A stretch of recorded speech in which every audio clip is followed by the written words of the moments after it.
Okay, so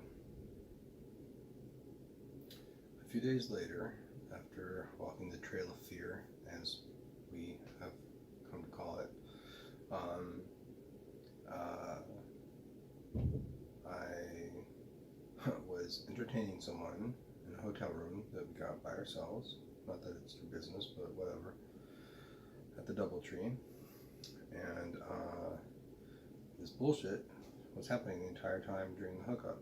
And every time I looked out, through the peephole, I kept seeing the projections and stuff. I kept hearing the comments.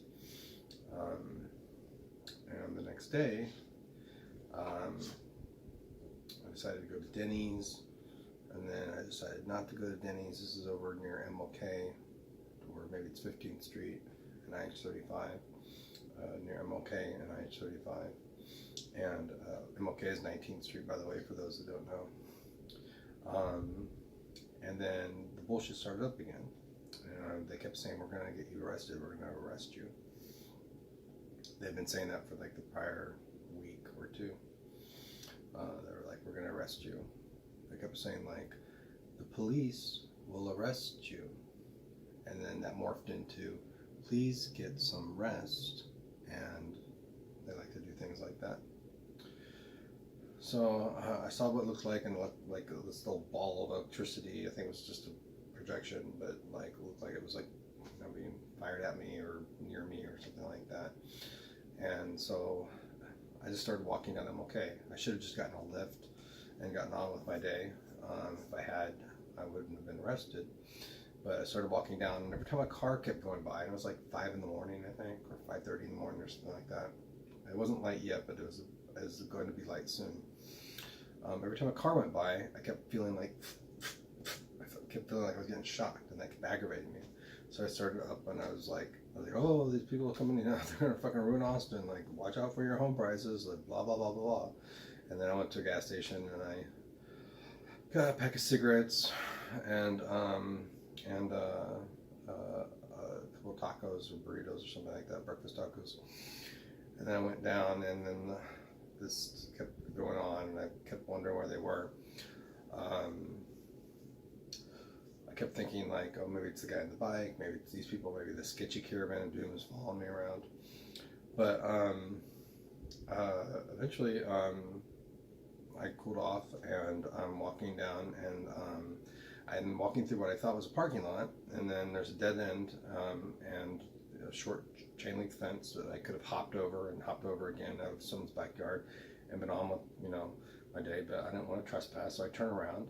I'd already seen the cop car pull around, and I saw that there was a cop car stopped up there, and they saw me, and I'm sure they knew that I could see them. I mean, I didn't know that there were 4 cop cars up there, but I thought there was like 1.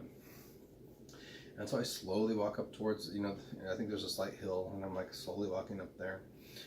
Here's the thing, this is why that was a sketchy cop, why they're all sketchy, evil, criminal cops. Because if I was a criminal, first of all, they had no probable cause. They got a report of someone like breaking into like cars or something, or looking to break into cars. I did have a bag on me, but it wasn't a book bag. It was a very small toiletry bag. You couldn't have hidden a laptop in it, or a car radio, if people still do that these days. And I don't steal it. I didn't have a criminal background. If they read my name, if they'd asked me any questions, I could have shown them a $75,000 bank account balance, which is nobody's business, but I would have happily shown them that, and they could have seen that I had no criminal history. They had no reason to search me. They had no reason to arrest me. Well, I come up on the road where they were, and then apparently my lawyer had to tell me that the guy was like, show me your hands, because I don't even remember him saying that. But I remember a gun pointed at me, and I thought I walked into some sort of shootout. So again, these are sketchy, evil, criminal, sketchy cops, because they had no reason to be pulling guns on me. And I think it was a taser. Well, I know it was a taser, at least for one of them. He said, like, show me your hands or whatever. And I spun around, and I see these 4 cops bum rushing me. And so there's a post right there. And I'm like, I just, natural instinct, I'm just grabbing onto it. Like, what the fuck? And their hands touch me. And then, like, within seconds, less than 5 seconds, I would say. I could be wrong on that. I think it was more like 2 or 3, but maybe it was 7 seconds. But in any, Irregardless, regardless, I felt something hit me or something, and I was like, zzz, and like I got tased in the back, and I went down. And then my lawyer said, like, my first lawyer thought it was like a bad arrest, because it was a bad arrest. They had no probable cause. Common sense, which they intentionally ignored, would have been like, if this guy was a criminal and he saw you, which you saw him see you, then he would have hopped that fence, hopped the next fence, a very short chain link fence, and like you guys wouldn't have even probably have caught him. But I'm not a criminal. And had they asked me any questions, I would have said, like, run my name if you need to, and look at my bank account balance. Does that seem like someone that would be breaking into cars? And I would have been on with my day. But no, they were with these people probably. And but I don't want to seem paranoid, but it's a fucking bad arrest, and the cop lied in the police report. And I'm going to get that police report probably in the next day or two, but I can already tell you I've seen 2 lines from the police report that were quoted in a psych report later, when I was my second competency exam. We'll get to that in the next video. But he lied in just those 2 sentences, and he made it out like I was some roided out, methed out, and I wasn't high, I wasn't on anything. Like I was in some meth rage. And by the way, whenever I have done anything, I've never gone into a rage. I've never gone violent. I've never gone anything. I've never thrown a punch on anybody in my entire life.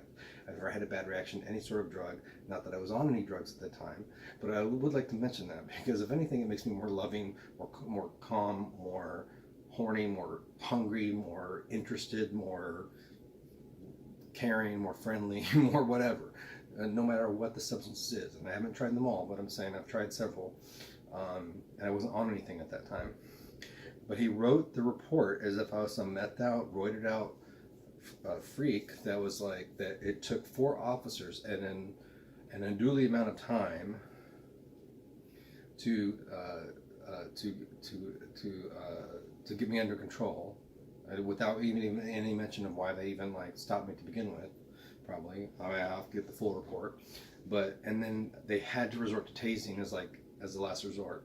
He didn't use his exact words, but if you read those 2 sentences, anybody would think, oh, this guy was like on some sort of rage and was fighting off 4 police officers, and then they had to tase him. No, I was scared shitless.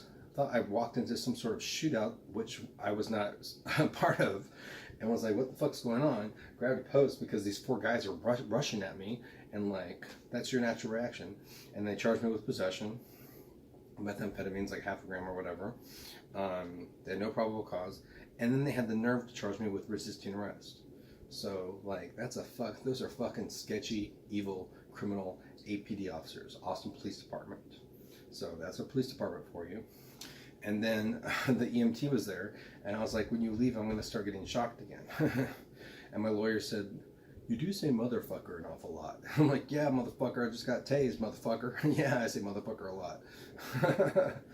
I just got like tackled, or not tackled, but I just got like grabbed and tased for absolutely no reason. And during this nonsense, when I'm not a criminal and I'm the fucking victim and of the police, and then the police fucking victimized me again. Yeah, I'm gonna say motherfucker an awful lot, motherfucker. Fuck you. But it was funny. He didn't actually say it in a bad way. Then at the police station, and then during the ride there, because remember I was electrocuted the last time I was in the back of a police car, just a few days earlier, and this is like I think 4 days after Thanksgiving. So this is at the very end of November. I am being shocked, and I'm like, hello. I even undid my seatbelt a little bit, not a little bit, but I undid it. Because I was like, I felt like I had to move around or whatever, and I was like, I'm getting shocked. Hello, I'm getting shocked. So like, as we're speaking, and it was a lot more calm and a lot more humorous than I was on the previous cop car. So we get to this downtown central booking, which has a lot of sketchy sheriff officers, by the way, a lot of evil, sketchy sheriff officers, probably with them, but then who the fuck knows? Doesn't matter. They're still behaving badly. And then the guy that pulls me out of the cop car isn't the driver. It's this like really tall white guy that's like just pulled me out, and like, I barely stayed on my feet, like I almost fell down. And I'm not claiming like police brutality. I'm just saying like he treated me as if I had just murdered his son or something like that, or his friend's son or something like that. He had some sort of anger problem. I have no reason. I'm like, I'm being pulled down there. Like, why are you pulling me out of the cop car like that?